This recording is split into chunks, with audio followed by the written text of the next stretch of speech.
नमस्कार, मी गौरी सूर्यवंशी. एस मराठीमध्ये आपलं स्वागत. वळूया आजच्या बातमीकडे. नुकत्याच खेडले ग्रामपंचायतमध्ये घरकुल योजनेअंतर्गत जागा देण्यासाठी आर्थिक गैरव्यवहार झाल्याचा आरोप झालाय. आज खेडले येथील ग्रामपंचायत अधिकारी श्री बागुल सरपंच व उपसरपंच यांनी पत्रकार परिषद घेतली असता पुढील प्रमाणे माहिती दिली आहे. नमस्कार, मी देवेंद्र संपतराव बागुल, ग्रामपंचायत अधिकारी, ग्रामपंचायत खेडले, तालुका दिंडोरी, जिल्हा नाशिक. आता मला या ग्रामपंचायतीमध्ये मी नवनियुक्त ग्रामसेवक आहे. मला हजर होऊन 6 महिने झालेले आहेत. त्यामध्ये ग्रामपंचायत म्हटल्यावर अनेक घटना घडतात. तरी अनेक घटना घडलेल्या आहेत. नवीन बॉडी आहे, मी स्वतः नवीन म्हणून आलेलो आहे या ठिकाणी. तर या ठिकाणी घरकुल योजना ही मोठ्या प्रमाणावर चालू आहे. केंद्र शासनाचा, राज्य शासनाचा घरकुल योजना हा मुख्य विषय आहे. त्यामध्ये आपल्या गावातील जे काही भूमिहीन लाभार्थी होते, गरीब लाभार्थी, त्यामध्ये आदिवासी समाजाचे बरेच गरीब लाभार्थी आहेत. त्या लाभार्थ्यां 18 लाभार्थी जवळपास भूमिहीन असल्याने त्या लाभार्थ्यांचे गावठाण क्षेत्रातले भूमिहीनचा प्रस्ताव आपण ग्रामपंचायतीकडून सरपंच मॅडम व ग्रामसेवक मी स्वतः अशा संयुक्त सहीने पंचायत समितीला पाठवला आहे व पंचायत समितीकडून तो जिल्हा परिषदेला देखील गेलेला आहे. शासनाकडे हा प्रस्ताव गेलेला आहे आणि जी गावठाण क्षेत्रातील जागा आहे ती जागा देण्याचा अधिकार हा ग्रामपंचायतीला नाही. त्यामुळे आपण तो प्रस्ताव माननीय CEO कडे पाठवलेला आहे. त्यामध्ये एक ग्रामसेवकाकडून, माझ्याकडून म्हणावं, एक चूक झाली ती मी या ठिकाणी मान्य करतो की 7,000 रुपये मी 4 लोकांचे घेतले, पण ते मी खिशात घातले नाही. ग्रामपंचायतचे रीतसर पावती देऊन त्या 4 लाभार्थ्यांना मी 7,000 प्रमाणे 4 पावत्या दिल्या. का तर जागा गावठाण क्षेत्रातील लवकरात लवकर लाभार्थ्यांना मिळेल व लाभार्थी गोरगरीब आपल्या आदिवासी जनतेचे कामं होतील, हा माझ्या मनातला प्रामाणिक विचार होता. परंतु मी इतर ग्रामपंचायतींच्या ऑर्डर बघितल्या सिओनच्या, तर सिओनने त्याच्यात स्पष्ट म्हटलं आहे की प्रधानमंत्री आवास योजना साठी जे काही 400 स्क्वेअर फूट देणार आहेत जागा, त्या संबंधित कुठल्याही कॅटेगरीचे लाभार्थी असो, पण ते जर भूमिहीन असतील आणि जागा पाहिजे असेल त्यांना गावठाण क्षेत्रातील, तर ते निशुल्क देण्यात यावे. निशुल्क म्हणजे कुठल्याही प्रकारचे पैसे घेण्यात येऊ नये. तर मी ते घेतलेले पैसे माझ्याकडे होते, म्हणजे मी ते खिशात घातलेले नव्हते, मी काय पैसे खाल्लेले नव्हते, मी रीतसर पावती देऊन पैसे घेतलेले होते. मी आमच्या 29 मे 2025च्या मासिक सभेमध्ये संबंधित आपल्या गरीब लाभार्थ्यांना बोलून घेतलं व त्यांना ते रीतसर पैसे परत केले. 7,000 रुपयाप्रमाणे 7×7=28,000. 4 लाभार्थ्यांचे 7,000 जमा परत केले आणि रीतसर घेतलेली पावती त्या सगळ्या लाभार्थ्यांनी मला परत केली. पावतीवर मी त्यांची पोच घेतली आणि मासिक सभा म्हणजे बॉडीची सभा असल्याने मी एक पत्र लिहून घेतलं. त्याच्यावर देखील मी सगळ्या बॉडीतल्या सदस्यांच्या सह्या घेतल्या. माझ्या मनात कुठल्याही प्रकारचा पैसे खाण्याचा हेतू नव्हता. मी रीतसर नमुना नंबर 10 किंवा 7 सामान्य पावतीने पैसे लाभार्थ्यांचे घेतले. माझ्या मनात एकच प्रामाणिक विचार होता की ते 4 आपले आदिवासी समाजाचे गरीब लाभार्थी आहे, त्या लाभार्थ्यांचे लवकर घर व्हावे, हीच माझी मनातली प्रामाणिक इच्छा होती. परंतु शासनाच्या नियमानुसार मी ते पैसे रीतसर परत केलेले आहेत आणि संबंधित 18 लाभार्थ्यांना या ठिकाणी जोपर्यंत सिओनची परमिशन येत नाही तोपर्यंत बांधकाम करता येणार नाही, असं मी स्पष्ट केलेलं आहे. गायरानाचा पण तोच विषय, कलेक्टर साहेबांची परमिशन असल्याशिवाय गायरानात कोणी घर बांधू शकत नाही. गावठाण आणि गायरान हे माननीय CO मॅडम, कलेक्टर साहेब यांच्या अखत्यारीतले विषय. तर आता काही दिवसापूर्वी आमच्या माननीय सरपंच उषाताई वाघ यांच्याकडे गावातीलच 2 पोरं हे ते संबंधित यूट्यूब चॅनल ज्या व्यक्तीचा आहे त्या पत्रकाराला घेऊन गेले होते व त्या ठिकाणी सरपंच मॅडमशी देखील बोलले, तर सरपंच मॅडमनी माहिती दिली. आता सरपंच मॅडम यांनी माहिती दिली ती त्या यूट्यूब चॅनलवर प्रत्येकाने बघितलेली आहे. त्याच्यात मला जास्त काही खोलात जायचं नाही.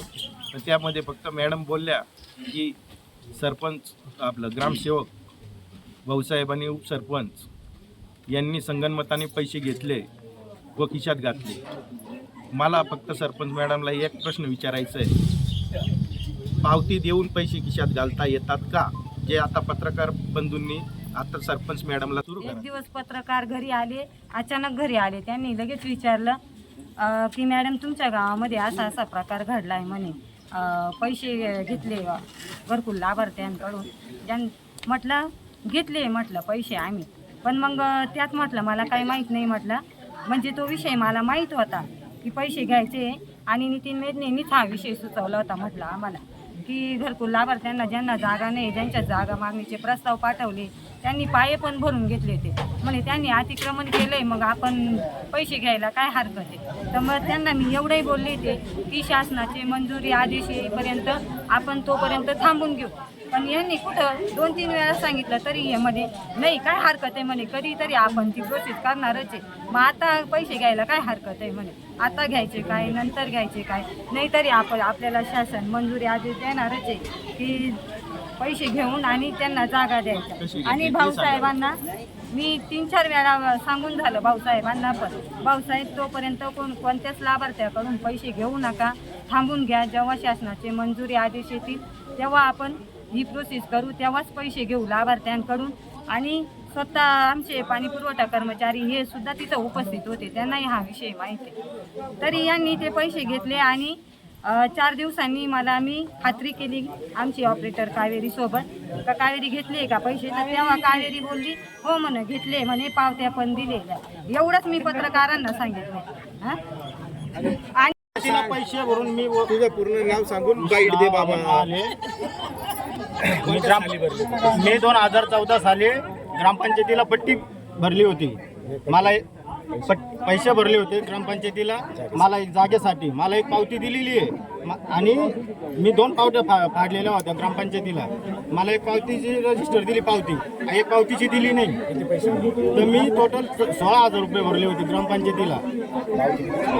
एक माझ्याकडे पावती आहे कितीची 7,000 रुपये दिले होते, पण मग रजिस्टर पावतीवर 5,000 रुपयाची पावती दिली आणि माझ्याकडून टोटल 16,000 रुपये घेतले होते 2 पावत्यांचे.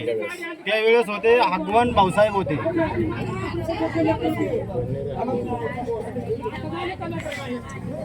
नितेश मेदने, उपसरपंच रोहिणी मेदने यांचे मिस्टर. काल मी एक सोशल मीडियावरती एक व्हिडिओ बघितला. त्या व्हिडिओमध्ये आमच्या खेडले गावातील सरपंच उषा वाघ यांनी एक स्टेटमेंट केलं होतं. ते स्टेटमेंट बघताना मी पूर्ण ते स्टेटमेंट ऐकलं. त्या स्टेटमेंटमध्ये त्यांनी आधी तर पहिला जो आरोप केला आमच्यावरती, तो आरोप असा होता की गावाचा सर्व कारभार हे नितीन मेदने बघतात. तुमच्या माहितीसाठी सांगतो, मी Mega Fine Pharma Private Limited कंपनीमध्ये कामाला आहे. त्या कंपनीचा जो टायमिंग आहे तो 8:30 ते 5:30 आहे. त्याच्यामुळे पहिली गोष्ट की मी या गावात किती टाईम असतो हे तुम्हाला त्याच्यातून लक्षात येईल. बाकी शनिवार रविवार सुट्टी असते. तर माननीय आमदार आणि मंत्री महोदय नरहरी झिरवाळ साहेब तसेच भारतीताई पवार यांच्या सहयोगाने, यांच्या मदतीने आमच्या गावात जवळपास 10 ते 12 कोटींचे कामं चालू आहे रस्त्यांचे. तर त्या रस्त्यांसाठी मी खूप प्रयत्न केलेले आहे. हे सर्व गावाला माहिती आहे. जे काही नवीन कामं येतात, माझं एकच टार्गेट आहे की गावाचा विकास झाला पाहिजे आणि गोरगरिबांना कुठेही अडचण आली नाही पाहिजे. तर गोरगरिबांची काही अडचण असेल तर एक पदाधिकारी म्हणून मी स्वतः BJPचं काम केलेलं आहे. मागच्या 2-2.5 वर्षापासून मी BJPचा तालुका उपाध्यक्ष आहे. तर तालुका उपाध्यक्ष असताना गावातील येणाऱ्या समस्या वगैरे हे माझ्या पद्धतीने मी हँडल करतो. त्याच्यात ग्रामपंचायतीचा कुठलाही रोल नाही. माननीय सरपंचांना कदाचित याची क्लॅरिटी नसावी की ग्रामपंचायतीत येणारे कामं आणि बाहेरून मंजूर करून आणलेली कामं याच्यामध्ये फरक आहे. कदाचित त्यांचा काहीतरी कोणीतरी त्यांना भरवल्यामुळे त्यांचा तो रोष असावा आणि त्या रोषाने त्यांच्याकडनं हे स्टेटमेंट निघून गेलं की सर्व गावाचा कारभार जो आहे तो नितीन मेदने बघतात. मी गावाचा कारभार म्हणजे जे मंजूर कामं करून आणलेले मी ते मी स्वतः बघतो. त्याच्यात मला कुठलीही कोणी आट घालू शकत नाही आणि ते कामं क्वालिटी कसे झाले पाहिजे किंवा त्या लोकांना काय अडचणी येतात का गावात हे सोडवण्याचं माझं काम आहे. त्यामुळे आणि त्याच्यानंतर मी पुढे व्हिडिओ बघितला. त्या व्हिडिओमध्ये 2 लोकांनी म्हणजे रवींद्र शेळके आणि विकास शेळके यांनी एक स्टेटमेंट नोंदवलं आहे. त्यांनी काही कोणाचं नाव घेतलं नाही, पण त्यांनी बोलता बोलता असं दाखवलं की आमची जी बुद्धविहाराची जी जागा आहे त्या बुद्धविहाराच्या जागेसाठी आम्ही गेल्या 10 ते 15 वर्षापासून भांडण करतो आहे, पण त्याच्यावर आम्हाला कोणी काही सोल्युशन देईना. त्याच्यानंतर त्यांनी कदाचित लेखी तक्रार पण केली. बोलता बोलता त्यांच्या स्टेटमेंटमध्ये शेवटला लक्षात आलं की ही बॉडी किंवा सरपंच असेल, उपसरपंच असेल किंवा ग्रामसेवक असेल यांना कोणीतरी काहीतरी वरून आदेश देतं आणि त्या आदेशानुसार ही ग्रामपंचायत चालते. तर मी आदेश द्यायला सरपंच, उपसरपंच किंवा ग्रामसेवक यांना स्वतःची बुद्धी नाही का, हा माझा पहिला प्रश्न आहे. त्याच्यानंतर गावातील लोकांचे जे प्रश्न आहेत ते सोडवण्यासाठी सरपंच किंवा ती बॉडी किती कटिबद्ध आहेत हे त्यांनी बघावं आणि मग दुसऱ्यावरती टीका करावी. तर गेल्या 15 वर्षापासून ते लोक पण भांडताय. तर गेल्या 3 वर्षापासून ही जी काही बॉडी आली तर ही बॉडी आल्यानंतर त्या लोकांनी 2-3 वेळा त्या गोष्टी माझ्या पण कानावर घातल्या. माझ्या कानावर आल्यानंतर मी त्यांना रीतसर एक अर्ज मागितला की तुम्ही काय करा, ग्रामसेवक सरपंचांना एक अर्ज द्या. त्या अर्जानंतर त्यांच्या मासिक मिटिंगमध्ये तो विषय होईल. कदाचित आता 29 तारखेला ती मिटिंग झाली. माझ्या उपसरपंचांनी सांगितल्याप्रमाणे त्यांची जी काही जागा होती, त्यांची काही ती जी काही मागणी होती, वरती बोलून विस्तार अधिकारी असेल कोणाची माहिती घेऊन त्यांनी ती जागा त्यांना ती राखीव जागा म्हणून नोंद करून दिलेली आहे. पण कसं आहे की लोकांना कोणीतरी फोर्स करेल, याच्या मागे कोण कोण आहेत हे मला सर्व माहीत आहे, पण त्यांचे जे पत्ते आहेत मी ते नंतर ओपन करेल. एकाकडे मी नंतर बघेल. लोकांसाठी धावणारा माणूस या गावाला नको आहे. जे काड्या करतील, जे विकासाच्या आड येतील असे लोकांना हे लोक इथं पाहिजेत.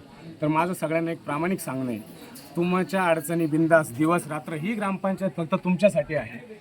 ह्या ग्रामपंचायतीमध्ये तुम्हाला कोणतीही अडचण येऊ, कशा विरोधात अडचण येऊ, तुम्ही रात्री 24 तास कोणालाही, ग्रामसेवक असेल, सरपंच असेल, उपसरपंच असेल, पदाधिकारी म्हणून मी असेल, कोणालाही तुम्ही फोन करा. तुमच्या शंकेचं निरसन होईल, तुम्हाला लागेल ती मदत होईल. आणि तुमच्या गरिबांसाठीच इथं आम्ही बसलेलो आहे. मी माझं पदाधिकारी म्हणून माझं काम करणार आहे. ग्रामपंचायत त्यांच्या पद्धतीने काय काम. पत्रकारांनी या न्यूज दिल्या संदीप अवधूत, यामागे कोण आहे तो आम्हाला लक्षात आलेला आहे. तर संदीप अवधूत यांचं मी मागचं रेकॉर्ड काही तपासलं तर बरेचसे पत्रकार मित्र आहेत, त्यांना पण मी चौकशी केली की संदीप अवधूत कोण आहे. तर काही लोकांनी मला वणीची अशी प्रतिक्रिया दिली की संदीप अवधूत म्हणजे एक तडीपार केलेले पत्रकार.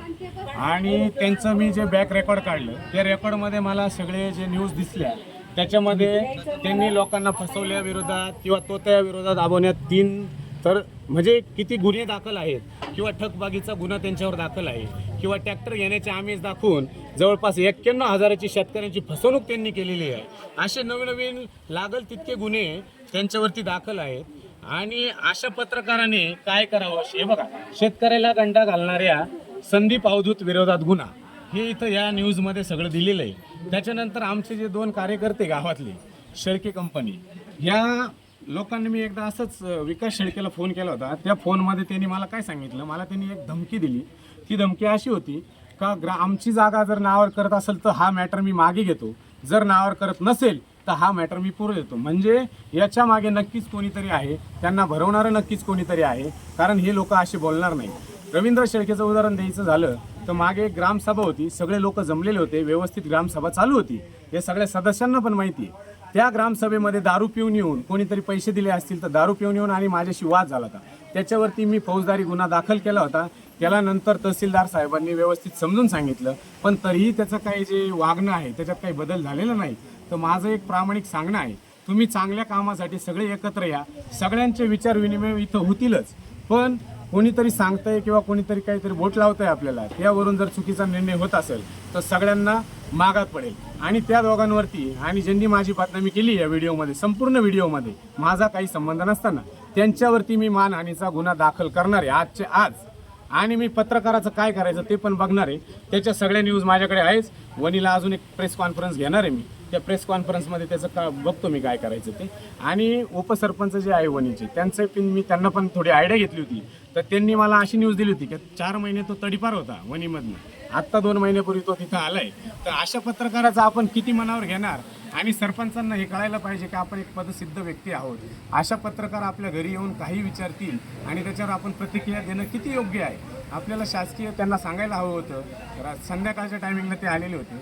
त्यांना सांगणं होतं की उद्या तुम्ही ग्रामपंचायत ऑफिसमध्ये या, सगळ्यांना आपण बोलून घेऊ, त्यांचं काय म्हणणं आहे ते बघू, त्याच्यानंतर आम्ही सांगू. समजा शासकीय अधिकारी आहेत, ग्रामविकास अधिकारी आहेत, त्यांनी पण त्यांचं मत त्यावेळी मांडलं असतं.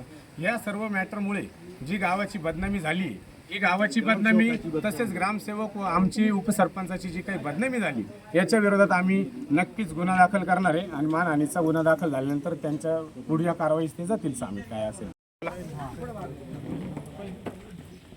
भाऊसाहेबांची बदनामी करावा असं काही मलाही वाटत नव्हतं किंवा उपसरपंचांची काही बदनामी करावा असंही मला काही वाटत नव्हतं. पण जे प्रश्न मला पत्रकारांनी विचारले त्याबद्दलच मी उत्तरं दिली.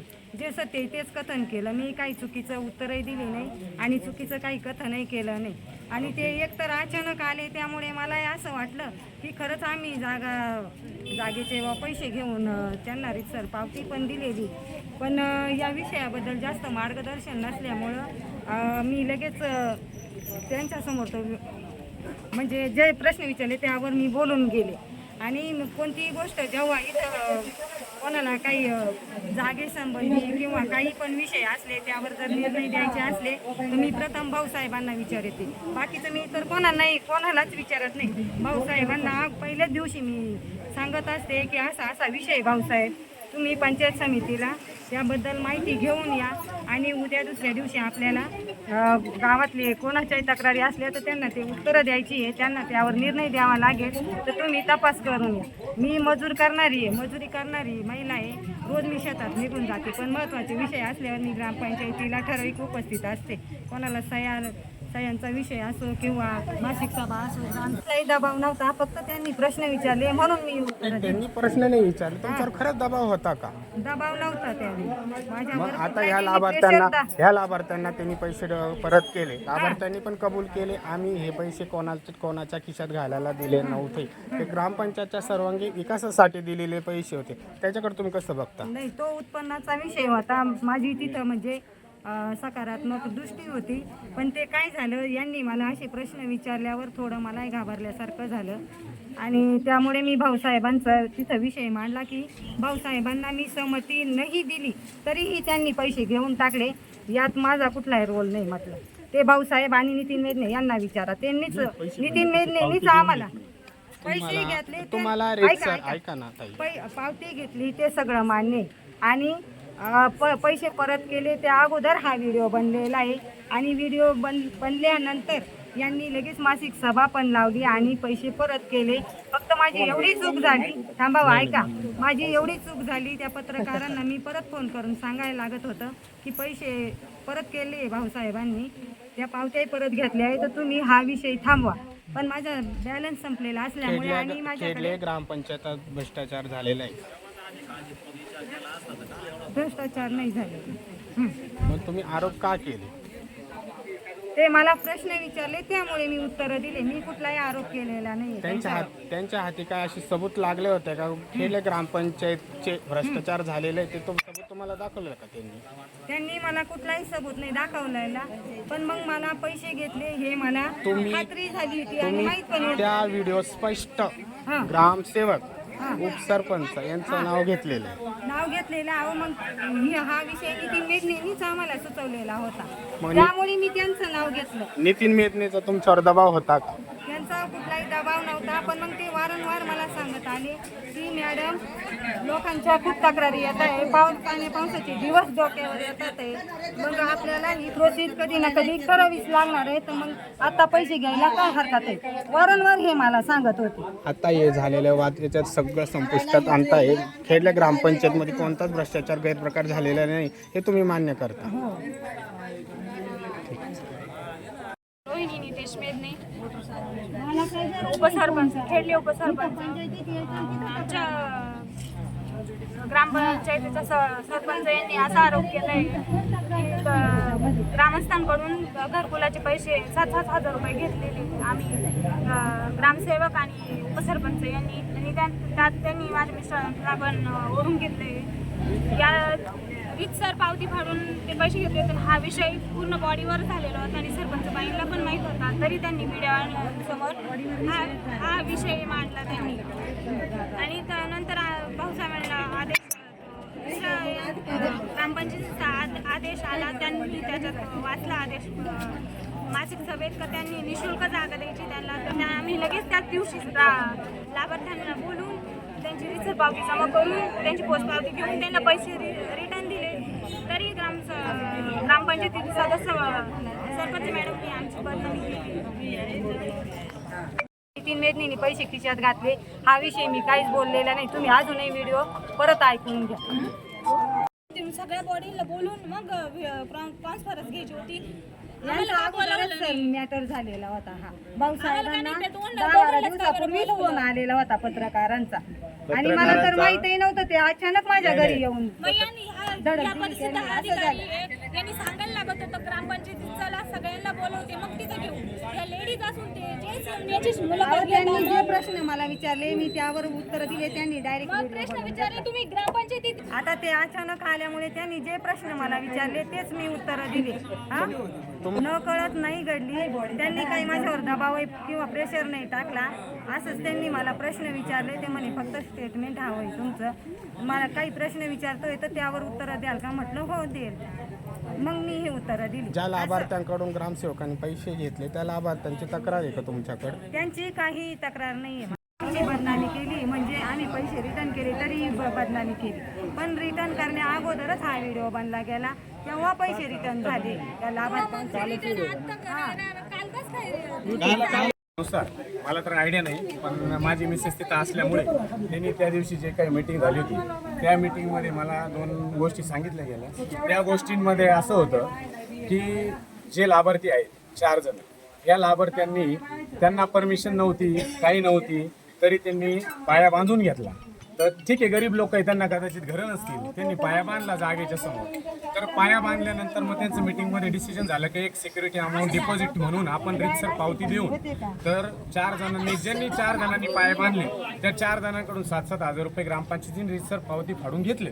याच्यामध्ये कोणाची काही हरकत नव्हती किंवा काही चुकीचं याच्यात कुठं झालेलं नाही, किंवा ते पैसे आम्ही खिशात घातलेले, मी किंवा उपसरपंच किंवा ग्रामसेवक तक्रारीप्रमाणे असं कुठलंही काम नाही. तर जे लाभार्थी आहेत बोलण्यासाठी आपल्या संघ जे गावाचे लाभार्थी ते आहे.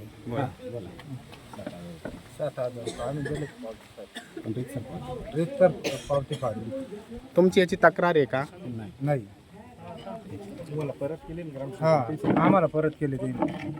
तुम्ही गावच्या सर्वांगीण विकासासाठी दिलेली ती निधी. संबंधित आरोप प्रत्यारोपांची एस मराठी न्यूज नेटवर्क पुष्टी करत नाही. संपादकीय एस मराठी न्यूज, खेडले.